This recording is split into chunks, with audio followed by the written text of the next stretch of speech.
Why do I Okay, get tired? we should be rolling. I've been in an insurance meeting all day, so I'm tired. All right, I'll call this meeting to order. We are in the committee portion of the meeting. We'll start with presentations from the athletic update presentation by Tara Rose, athletic director. Hi guys. So I had meetings all day, but you can go to the next one, because we're running it, Lori, perfect. I just want to thank Mr. Bourne, all of our administrators in the room and that are not in the room, and the school board for being incredibly supportive. A special thank you to Ronnie, as this is your last year, and all the years you've given. That's really impressive. Talking with other athletic directors and with other districts, I know how incredibly lucky I am to work here with such an amazing board and support system. So, awesome. You can go to the next one. In our athletic department, we kind of adjusted from mission and vision to purpose and goals. We felt it was more fitting as coaches. So our purpose is our overarching kind of purpose, and there's threefold. We want to develop high character individuals, prepare the kids for life beyond school, and provide them with meaningful, positive experiences. And this really aligns with what students and their parents have said sports are about. Like, besides the winning, but those are the three things. We're developing things that beyond the classroom, we're providing them with a great experience, and then preparing them for beyond life, whether it be military, post-secondary school, or the workforce. And our general goal is to achieve competitive excellence while building a culture of success both on and off the field. It is a goal to win, and we do that really, really well here. So that is part of our goal, but that's not the ultimate purpose of our athletic department. So our core values and our kind of smaller goals. So we've had our core values, and with coaches' help this year, we define those.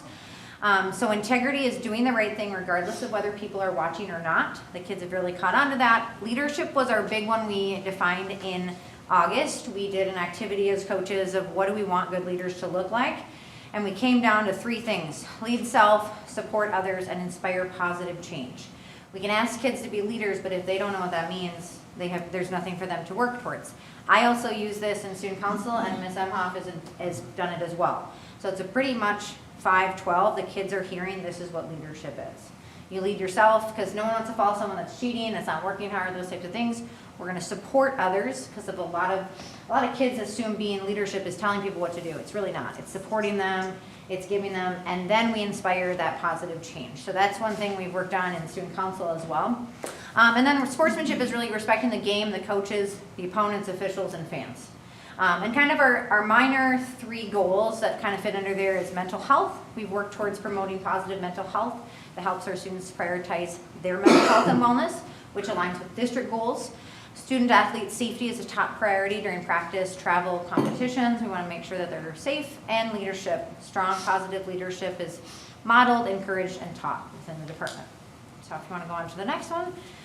So I always try to give data. So this year, 61% of high school students are involved in athletics alone. It was 62% last year. In terms of athletics, this is incredibly good. If we had activities involved, it'd be well over 90%. And that's a very strong department. In the middle school, 73% of our middle schoolers, which is fantastic. Does that include like the trap team and all that? No, this is only WIA sports. Okay. It does include dance, so only our like WIA approved sports. It does not include, and I'm happy to include and do data, including our activities and clubs. And when I've talked with people in the state, most of their data is activities, because at least in bigger schools, most of them are activities directors. And for me, I obviously work with activities, but this isn't including band, choir, jazz band, those types of things. This is athletics only. But to have numbers that high in athletics is really good. And again, the importance of this. They're less likely to drop out. They're going to have higher GPAs, test scores, less likely to use those. They're going to feel more connected mentally, emotionally, and socially. They're just going to feel that connection because of the atmosphere of being involved in other things instead of just coming to school during that 8 to 3:30 time. They're physically more active, they have higher self-confidence, higher self-worth, and we do generally see a decrease in mental health issues with those kids that are physically active. So really good things. So here's kind of what's new. So one thing that I've been developing this year that I'll roll out next year with the coaches is a mental health emergency action plan. And this would give the coaches and athletic trainer, it would give them tools and the steps of if a student is in mental health crisis, suicidal, depression, a stage of where to go for and what to do. And that came from other athletic directors having that, and I'm like, I think it aligns with our goals. It's things we want to see. Currently, right now, I'm in the WADA Program of Distinction. This was a self-volunteered torture a little bit. It's a lot of work. But what it is, I put on the side. So I'm in a cohort for 6 months. I meet with my cohort once a month, and it's basically a very large self-evaluation of the program. So I have to do a whole bunch of things under philosophy, educational strategies, risk management, access and equity, assessment, technology, sports medicine, and innovation and creativity. And I have to show to the assessors that we are well above the average in athletic departments. So I have to, and most of these we have in place, some of them we don't. So I have to create documents, create plans to put into place that fit into these. And so there are 10 of us in the cohort in Wisconsin, and this will prepare me for the national, which is a QPA. A QPA is a quality program assessment. It's something that I hope to gather for our school. This is kind of like a mini of that. It will help me prepare, and that's like a year-long cohort that you do with ADs around the country. And so this will be, so the 10 of us will be the first ADs/schools, first departments to get this award, because it just came out. So I applied in January, so it's basically a giant self-assessment of our department. I'll share with you, the results and as that goes on, but all of those categories have at least 5 to 10 things that I have to submit. And so every month as a cohort we share, and it's a really great networking, and we share those topics. So here's a great example of something that I had kind of scattered around. It was all coaches have to be CPR certified, they have to have concussion training, they have certain things that they have to have. Well, I had a lot of pieces. Kyle, a coworker who's in Waukesha West, he had an amazing spreadsheet that I stole because it's just so good. And he gave it to all of us. He's like, use it, make it your own. And it's fantastic. Like, it just made my life better in the long run. It takes a little while for me to set up right now, but it's been very informative, very, it kind of shows the shortcomings that I can make our department better in. So it's been really good. So I'll be done with that in June. Will be my last meeting, and I'll kind of share from that. Bound is our new scheduling platform. So the current scheduling platform that we are on is called Our School. We've been using it, the state of Wisconsin has been using it for years. And I wanted to share this with you. Our School was bought by the company Arbiter. The WIA chose to take a 5-year deal with Arbiter. It didn't make it the state, so like the WIA chooses what they want. Each school district gets to choose what they want for a scheduling platform. Bound does it all. Our coaches are already using it for stats. It has everything you could ever want related to athletics in there. So basically in November, I'm going to say every school district, but really as a conference you have to move together, because in our conference commissioner does our conference scheduling, and then we do it from there. You really have to have your conference in one. So we as a Heart of the North said we really need to be in the same platform, and we said because we have to change, we were either going to have to change to Arbiter. We decided to shop around. We said we wanted to see other platforms, see what was the best option, and we had Zoom meetings with both Bound and Arbiter, and Bound was the clear winner in a better program. It's actually cheaper if you offer digital ticketing as well, which we will be doing next year. We'll still offer, cash ticketing, at least for a while, but if family wants to buy family passes online, and the digital ticketing really works nice when we have bigger tournaments, like our wrestling tournaments and WIA events, because people are coming from all over, and a lot of them are used to digital ticketing. But I share this in the fact that you might get asked, why are we not going with the company that the WIA has approved? Well, being in it and working with the WIA, we had a WIA. So literally, I was surprised today, we had our District 1 caucus meeting. Every single school in District 1 has moved to Bound now. We were the first conference that did it. Now every school, every conference has moved. The state is about 45 to 55% right now. I would be willing within the next month it'll be about 50-50. And in my research and in talking with the WIA, they chose Arbiter because in their role, they care about officials, scheduling officials, paying officials. That is maybe 5% of what I do, if that. I'm managing 3 gyms, I'm managing fields. My biggest concern is making sure that it works for our district. Kirk and I actually both work with our school. Kirk and I will both work with Bound. So all of our facilities run through this platform, and Bound was so much more user-friendly, had so much more to offer. And again, the WA doesn't care about managing a gym because they don't manage a gym. You know, they just care about officials. And today we actually had a Bound training in Spooner, and it was amazing. It was fantastic. I was even more so happy with our decision. But just wanted to share that with you in that. And so in the state of Wisconsin, it's about 50-50.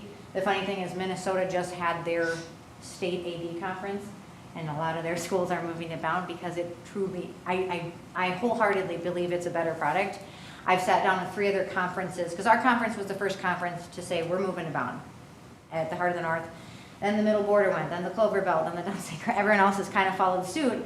And I had multiple ADs reach out because I kind of pushed the charge to Bound, mostly because I've had a lot of friends around the state that have already been using it, and they were just so happy with it and the customer service. And I jokingly told Bound they need to start paying me commission for gathering more people to their company. But just wanted to update you on that. We have been, and you guys just to reapprove this, we've been working with Go4 athletic training. So we had a more consistent athletic trainer for about half the year. Right now this spring, Go4 has been doing a really nice job of filling events. So we've 3 people, Leah, Alex, and Caitlin have all been filling events. And they also have come to generally a practice a week. The coach has been happier to have that. And then we're going to offer we've been offering a virtual athletic training service. So Alex, one of the guys that has been coming as an athletic trainer, he owns a company, and we're doing it as a trial run for just April and May. What kids can do is set up a virtual appointment with him, particularly for rehab. So if, and he's here a decent amount, so he might see them for their knee. Well, they can set up a virtual meeting with him and go through some different exercises, things that they can do. And so having that as an option, since we don't have a trainer here every single day, has been nice. It's an option that kids, and even our non-spring athletes, let's say a kid gets injured in the weight room, they have access to that as well. And he walked me through a virtual, and it's kind of crazy how much they can do. So he'll say, can you move your foot this way? Can you do this, like on the video? And as an athletic trainer, he's pretty well trained in knowing if you can't move this way, I know what it is. And here are some things that you can start doing. And he's going to know, hey, you need to see a doctor, those types of things. So that's kind of what's new within the athletic department. Go ahead to the next one. So in our coaches, we have amazing, amazing coaches here. A new coach this spring is Dan Campbell with baseball. They had their first win, 13-1. And they play at home tomorrow. And Dustin Vickerman, I did share him last year, but he was a new head coach this year. Our coaches I evaluate them, which is me evaluating them, and they're doing a self-reflection. We're working on summer contact because last year the WIA passed that summer contact is completely full for coaches minus a dead week is what we call it. So from July 1 to July 7, or it starts July 7 or whatever, coaches cannot have contact with their athletes. The weight room is fine. The weight room is outside of that coaching contact. But one thing that the coaches and I talked about at Monday's meeting, and I was very clear with them, and this is one of the areas I told them, I try to be, we try to make decisions together, but I told the coaches this is an area that I will not take your feedback on. I told them, I'm like, you're not having your kids 3 or 4 times a week. You are not asking of them. And so that's not fair to our kids, that's not fair to our families, and what you're going to do is force them to choose one sport. And that's not what we're here to do. That's not what we're about. And our coaches, most of them, again, we're very excited about that anyways. They don't want to do their athletes 4 days a week. And I've told them, the weight room doesn't count in this. And truly, if any of our kids want to be better in their sports, the weight room is going to give them their biggest bang for their buck, by far. And so we talked about that, and how I manage that is I have all of our coaches put all of their summer contact days into a doc. And then if they're kind of overloading our kids, I'm going to have those conversations and say, I need you to pull back. This is not fair for kids. And so And so what I try to tell them is, if you have league once a week, great. A lot of our, volleyball has league once a week for a few weeks in the summer. Football has 7-on-7. I said, you need to limit that to maybe league and then a few other days, really looking at that 10 to 12 mark so that our kids are not feeling overloaded. And they're also kids. They need a life. They need the ability to do that too. So that's one thing that we talked about. In terms of coaches' professional development, many of our coaches go to their clinics. I highly encourage them. It's something that we support as a district. One thing that I started doing this year is every 2 to 3 weeks, I send them an email, and it's try to be professional development focused, like tips and tricks, things that I've found, things that I want to remind them of, and for the most part, our coaches are like that. They like that they have the ability to read it when they want to. I'm not bombarding them with emails every week. I try to limit it to 2 a month, maybe 1 a month, depending on if there's holidays.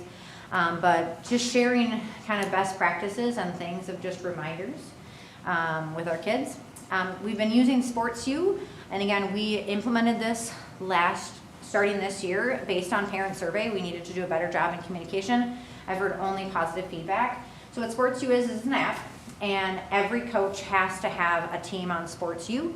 And I've told my coaches, you have to allow parents and kids to be on it. I said, if you want one that's just your team and then just parents, that's fine.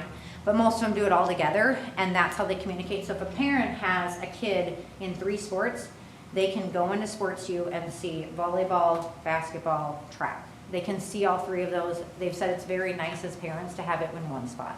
And most of our coaches have gotten in the habit of, okay, they're at the roundabout over on 8. Hey, we're at the roundabout. We're 15 minutes from school. So it's really nice communication. The other thing that a few of our sports programs have started to do is called Warm-Up Wednesdays. This is when students lead warm-ups. They do some leadership.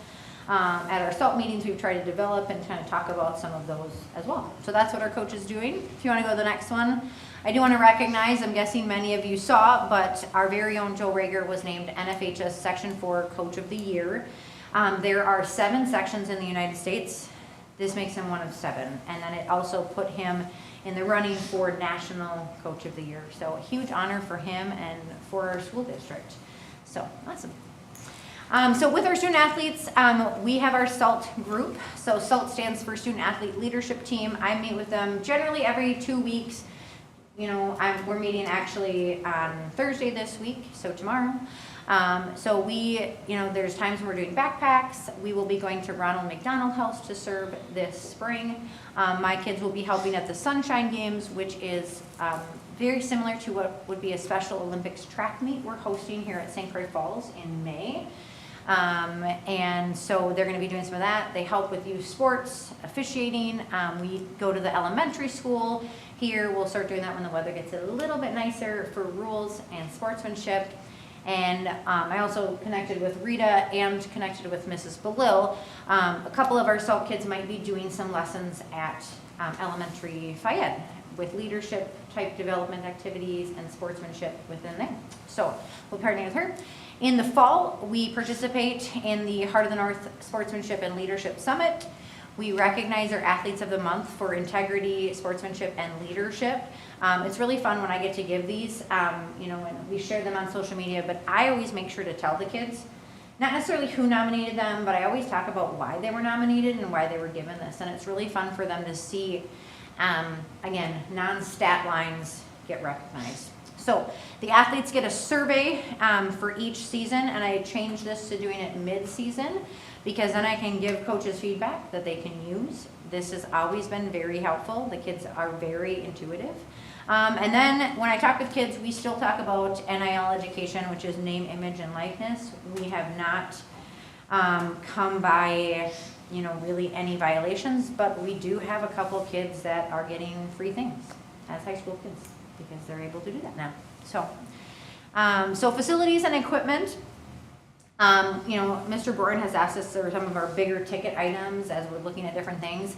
Over this last year, we surveyed the soccer field this fall, and between me, Mr. Boren, and Mr. Warner, we're doing the best to make improvements where we can. It's one of our weaker fields in terms of, is it awful? No, but is it great? No. So we're trying to make that better, make it an improvement. I would say, you know, if I'm looking at bigger items that need improvement, our high school locker rooms / the athletic training room, that whole area, if and when it comes, really does need an overhaul. We got showers that, you know, are off and on, and does it work? Yes, but that whole space between where the officials go, where the girls are, where the training room, where the coaches' rooms are, it definitely could use an improvement if and when that time comes. Another area that I really feel like could use, and mostly because it affects 4 sports, baseball, soccer, track and field, and softball. Sound system, covered dugouts for soccer and JV baseball and softball, and, you know, having bathrooms out there would be a huge improvement for the area. So just want to share, those are some of those long-range goals that I would have for our things. I very much know that money doesn't grow on trees, but just things that I think if we are looking to make bigger improvements, these would be the areas that I would target. So if you want to go to the next one. So now kind of just what I do and how I fit into the role. So again, every year I have to abide by WIA and NFHS rules and compliance. I will be going to the WIA annual meeting April, I think it's 25th, it's a Friday. We will be voting on some new rules, and I will be also speaking there on our behalf, particularly with competitive balance. So today, the competitive balance committee met. I put an appeal in for our wrestling program. Our wrestling program earned enough points to move from Division II to Division I. And we are naturally a Division III school by enrollment. So we would, if this does not get approved, we would go from being in Division III to being in Division I, being with the biggest schools in the state. It seems very inequitable. It doesn't seem like what we wanted for our schools. So I'm speaking at the WIA meeting, and I'm asking the committee, the WIA, and I'm asking for them that they need to gather feedback from the membership. Because what the WIA always tells us is, oh, the membership voted for this, they want that. Well, that's BS. We didn't know the amount of points. We didn't know the years. When we voted for this, they said that, you know, very common sense appeals would be approved. Well, that's also crap. They haven't approved a single appeal except for one. So they really haven't taken common sense appeal. And really, to me, I put in a common sense appeal for baseball. When we moved up for baseball, it was very common sense. We had 9 kids graduate and all 5 pitchers gone. And that, to me, that is the definition of a class that was super successful that now graduated. And that's the things that they say, oh, yep, those are the appeals that are going to pass. Nope. So I'll be speaking on our behalf and not complaining because I don't think that does anything, but asking them, please survey coaches and athletic directors on this. And the ADs and coaches I've talked to, all of us, you know, I won't say all of us, but so many have really felt that this was not the length of time that we wanted. You know, 2 or 3 years of success will bump you into a new division, and that just seems completely absurd to me. And the other thing that I've raised is, especially in wrestling, 1/3 of the schools will never be affected. The bigger schools, there's nowhere to put them. So naturally, this rule is more biased to smaller schools, medium to smaller schools. So just a thing with that, I'm at I obviously organize our games and manage them, including athletic training, announcing, and video board. If you've been at boys basketball, I'm generally announcing for them because we just don't have them. And I run our video board if I don't have a student helper there. I've been really lucky. Oliver Clemens has been helping a lot with that, and he does a great job. And this year, I've had to manage an athletic trainer. And that's had its ups and downs, and it's just another person, you know, in our plate. And then working with Go4. Go4's been a really well to work with, and so that's been really good. I spearhead our Heart of the North Sportsmanship and Leadership Summit. I've really kind of taken over teaching some of the leadership pillars at that. I really enjoy doing that.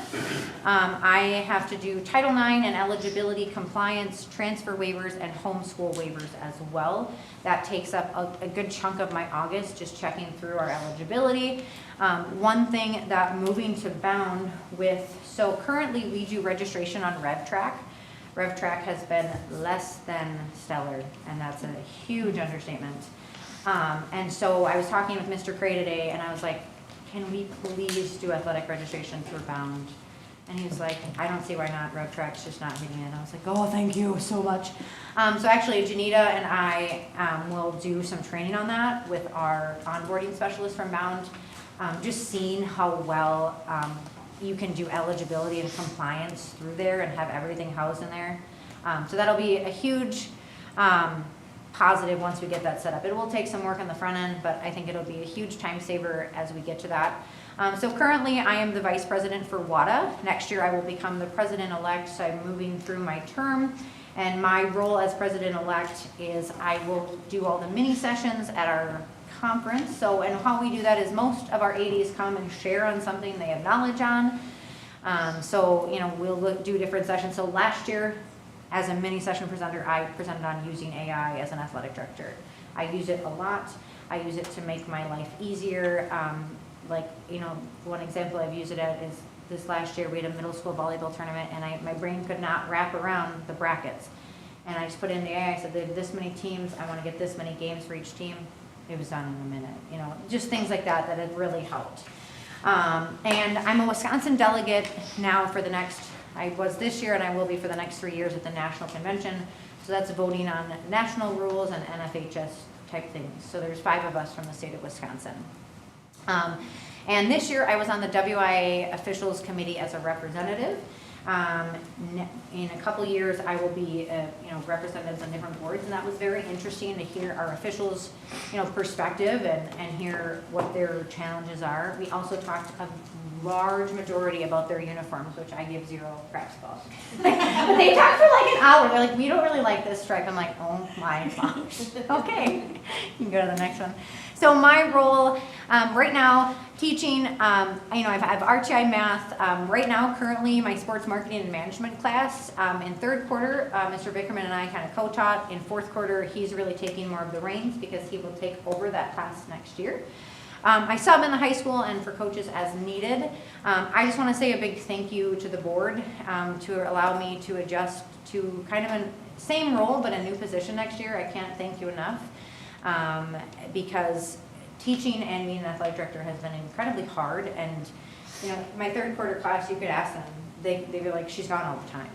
And I am, you know, the amount of times and meetings I have.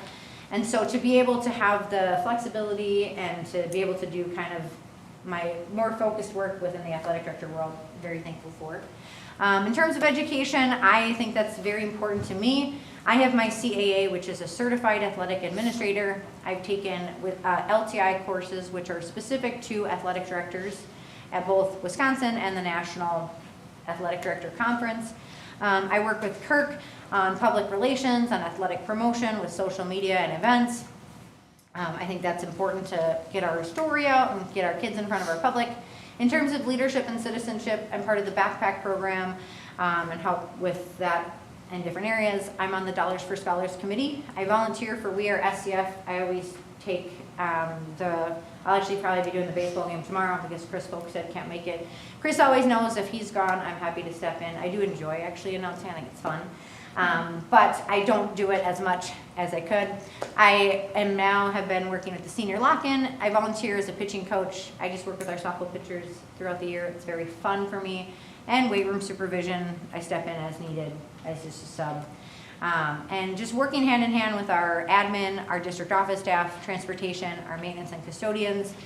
All of departments are fantastic, very good to work with.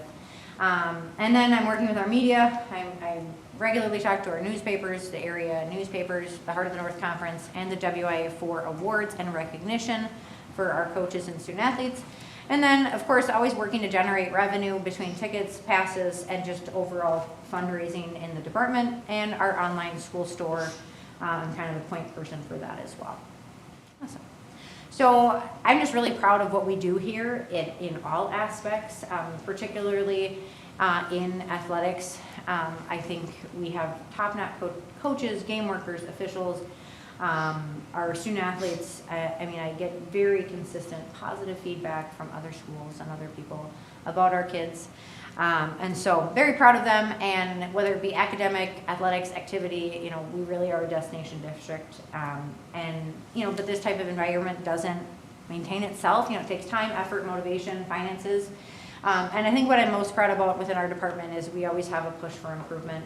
I pride myself in continuing to look to get better at both myself and in our department. I know my coaches are kind of like, Carol, you stop. But that's something that it drives me very much internally. So I think that's it. I just want to say thank you. And I know tonight you'll look at the code. So there's just a few changes highlighted in there. The coaches are aware of those as well. Any questions that you have, or if you have questions with the department, yeah? How have fighting officials been? It's not easy for certain sports. I would say the hardest is lower level and middle school. Varsity officials, besides soccer is incredibly hard to find. I've gotten now in year 5, I know which sports are hard to find, so I ask early. And then I'm able, like soccer, I had all my varsity officials for soccer in October for next fall, because that's just how hard they are to come by. Baseball, JV, really hard. And here's the example I'll use. Last night we played Unity here, and Unity baseball played at home, Unity softball played here. We got done with our game, the Unity girls were home and still watched 2 innings of the baseball game. Baseball games take forever, or they can. And so a lot of the officials that do both, softball is like the same pay. Why you get done in an hour and a half versus 2 or 2.5 hours. So you definitely have some guys that really love baseball, but I know my local officials pretty well. I feel like we treat our officials really well.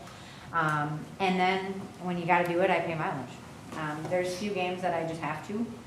Soccer is one of those. Soccer officials expect mileage just because they know how few and far they are, even if I do book them early. And then we have, very, very rarely, but we have had to adjust games, if we don't have officials. And then if it's sports I'm comfortable, like I've hopped in and officiated a few basketball games. I don't like doing that, but I will because I want our kids to play. So basketball and volleyball I've hopped in if we don't have one. And then I work with the Indian Head and Arrowhead Officials Association, especially if it's last minute. So if I have someone that calls sick, but normally I do work a year ahead of time. And I would say overall, I wouldn't say it's dire need, but there are sports that are tough to come by. And we're in an area, when I can, I pull from Minnesota as well. I know Jody at Chisago, she's their athletic director, and I'll give her a call when I need and say, hey, I really can't find an official. Do you have a couple local people? So overall, and I would say, Chad Schultz from the WA was there today. Overall, the numbers have gone up. I would say there's certain sports that are hard. Gymnastics is incredibly hard. Hockey is incredibly hard. Luckily, I don't have to do that for the college. Soccer is really good in the Milwaukee and Madison area because they're big schools. But in the north, east, and west, it's hard to find soccer officials. Baseball is harder to find. The one I'm most worried about for the future is football. Because all of our crews are old. And I have not seen young guys, where basketball has recruited a lot of younger guys and younger gals in a good way. Football has not. I haven't seen an official literally like under the age of 40, and most crews are in their 60s. So I am quite nervous for the future of football officiating. So, but otherwise, it's been pretty good. It's a good question. Any others? Sweet. Thanks for all you do. Yeah, absolutely. Do you need me to stay for the athletic code? Well, it's up real quick, so I'll yeah, wait. you might as well hang around in case there's questions. Perfect. I will hang around. And then I have to go run on the treadmill. Oh, we can do that next. That's fine. You can do whatever you need. Your call. All right, let's do the possible changes to athletic code next.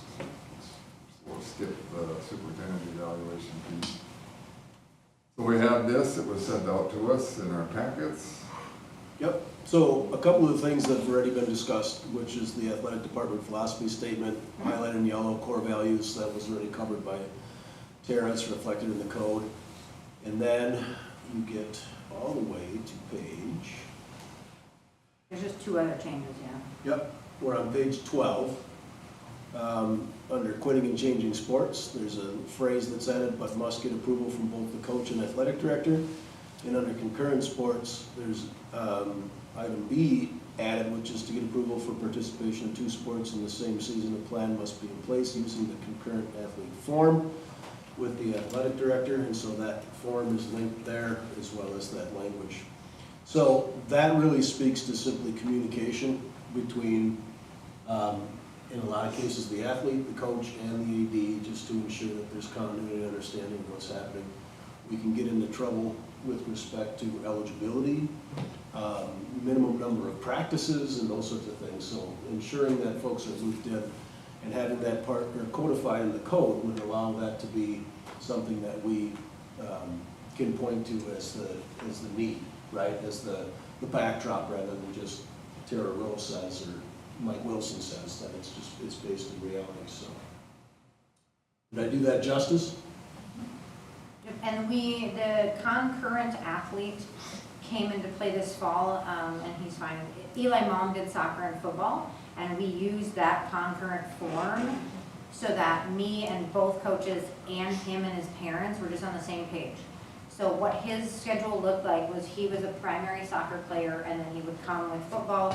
He only practiced with football on Wednesdays for like a half an hour, you know, and that was his, and we wanted both coaches to agree upon the stipulations before the season. And it did work out really quite well with that. But I like having it just in writing and just so that everyone's aware before we run into trouble because we agreed upon it before the season. So the item B is the only new part to that? Because you've had, well, you have item A that talks about they might Yes. participate in it, so B is Yes. just in addition. Yep, just kind of adding more clarity and communication proactively to that. So with this, would that mean, like with two sports, will there always be like a core sport and a supplemental? They would never be equally balanced? It's almost impossible to be Okay. equally, you almost have to choose a core or a primary and a secondary.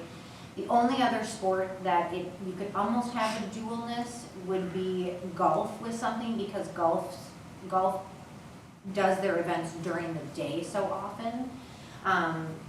But it's kind of working with the two sports they choose. You know, another sport you might see it, you know, Whitney Lundgren toyed with the idea of doing softball and track, because she's a good discus thrower. And her and I talked through what that might look like, and she ultimately decided she's just gonna do softball, which is, you know, her decision. But it's nice to just have those conversations and have an outline. And it's a form that I can also send to parents if they're thinking about it and looking at that as well. So. Any other questions? All right, thank you. Yeah. Thanks, guys. Thank you. Thanks, Tara. All right, we will go back to the WASB superintendent evaluation. For later. Yep, Craig sent that out to us in an email. To it. So this is something, again, that I saw at the session of the convention. Thought it was worthwhile. Did you happen to look up the price? That's $395 annually, so it's not super expensive. Right, so I think there's a lot of bang for the buck. To just help us stay on task and, you know, different things like that, not only for us right now, but as succession and different things happen, whether it be another superintendent way down the road or board members and different things. Not next year, I hope. No. It'll be news to me. You know, I think it helps, it will help us, you know, do that kind of stuff. Did you guys have a chance to look at that? So any thoughts, comments? I like the idea that the evaluation would always be kept current and that we have an in-house evaluation, but we had to keep it as current as our limited knowledge is. So I do like the notion that it would be kept at the forefront of what's changing in education. Yeah, and I did ask the question, if we could modify it if we wanted to, if we had something specific, and it is customizable too. So, I don't know, say you had something for 1 year that you needed tracked on or something, you could do that. So. Any other questions? So there's general agreement that we should purchase it? Yes. Perfect. So we'll right now get together our access, then we wouldn't want it to start till next year. for obvious reasons. And so the first question we'll have to figure out is, when do we do that, so that we have it for next year, so we don't have to pay for like 2 years back to back, you know what I'm saying? Oh, yeah. Because it might have to be like post July 1st, but we'll get those details together, and I think the board president is the person, I think, I'm pretty confident the board president is generally the one that's responsible for, you know, understanding and delineating tasks and getting out to board members and meeting with me and that kind of stuff. So we'll figure that out kind of together, but, I did ask about the timing piece, if you could do it at any point, but I did not think about the financial piece. You know what I mean? Yeah. Because they said if you wanted to do it this spring, you'd still get your evaluation and we'll make it work. But I didn't ask about the bills or anything like that. well, and we could, but I would guess we'd pay $395 right now for, you know, like April, May, June, and then have to pay $395 again next year. Yeah. So to me, it makes more sense that we consider this year good or engage in some other activity and then implement this next year. Or perhaps if we purchase it in July, we can evaluate in July for the previous year, and then next year evaluate in June. So we could get, in a year's time, get 2 evaluations. We do one a little bit later than usual. Yeah, I'm not sure how the timing works in terms of how that's booked, but admittedly, I mean, it's $400, it's not like it's No. 10 grand, so it's not the end of the world. No. And I'm not sure about the duration, Right. you know what I mean? No. And it's not hard to whip out the new one last time, or the old one last time. Yeah, but if you want to check into it. We'll ask some questions and then Yeah. let you know the best course of action. All right, we will move on. I will call this meeting to order. This is a regularly scheduled school board meeting. We'll start with the pledge of allegiance. I pledge allegiance to the flag of the United States of America and to the republic for which it stands, one nation, under God, indivisible, with liberty and justice for all. Roll call. Matt Price. Tashina Rager. Here. Don Milky. Here. Ronnie Schuler. Here. Brent McCurdy. Here. All right, I'll read the mission statement.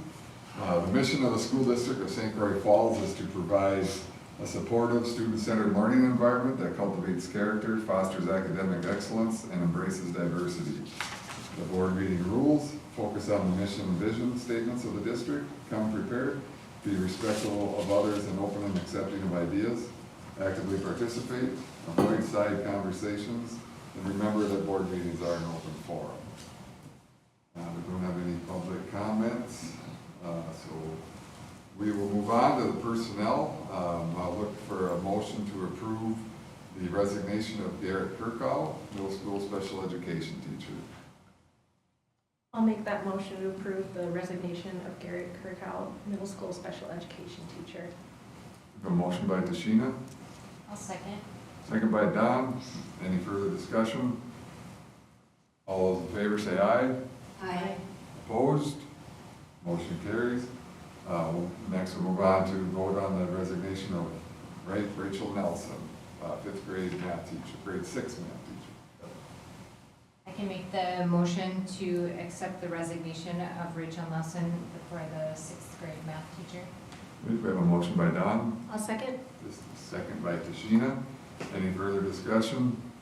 All those in favor say aye. Opposed? Motion has carried. All right, upcoming events, April 14th, we have the canvassers meeting here, right? And the 27th is a Monday, we'll have our next committee/board meeting, and then we'll get back to our regular schedule in May. All right, so discuss the rules of the meeting. I think we Can I came ask a prepared. question? Oh, go ahead. Are there other activities in May, like we typically talk about like dollars for scholars or anything like that? Do we, know? Is that like later for having board members attend? Like graduation. those? Yeah, like person at those events? Yeah, we could start having those discussions. Or do we do it like next week? I don't remember what it was. Typically, you wait one more meeting because you'll want your new board member to participate, same with signing diplomas and those sorts of Got it. things. Perfect, thank you. And I'll give you a quick foreshadowing, I'm gonna be gone on May 13th, so we'll figure out that agenda, and if I need to have someone serving my staff, we'll do so, otherwise I can join remotely. I think I'll be gone the 13th also. Uh-oh. Me too. You're being replaced. But there'll be more to come on that, so we'll take care of it. We'll do what we need to do. All right. Any other questions? We have Star Big Give in April too. It's on the 27th. I think, 8th. somewhere around there. We have one more meeting before that. Is that still just online getting? There's a lot of nonprofits in our area to contribute to. Yep. All right, so as far as the rules, I think we did a good job being focused, seemed to be prepared. We had a little bit of discussion, participation, no side conversations, and we remembered that there was an open forum. All right, with that, I will look for a motion to adjourn to executive closed session. I'll make a motion to adjourn to executive closed session. A motion by Ronnie, Second. second by Tashina, roll call vote. Matt Bryce, Tashina Rager, Yes.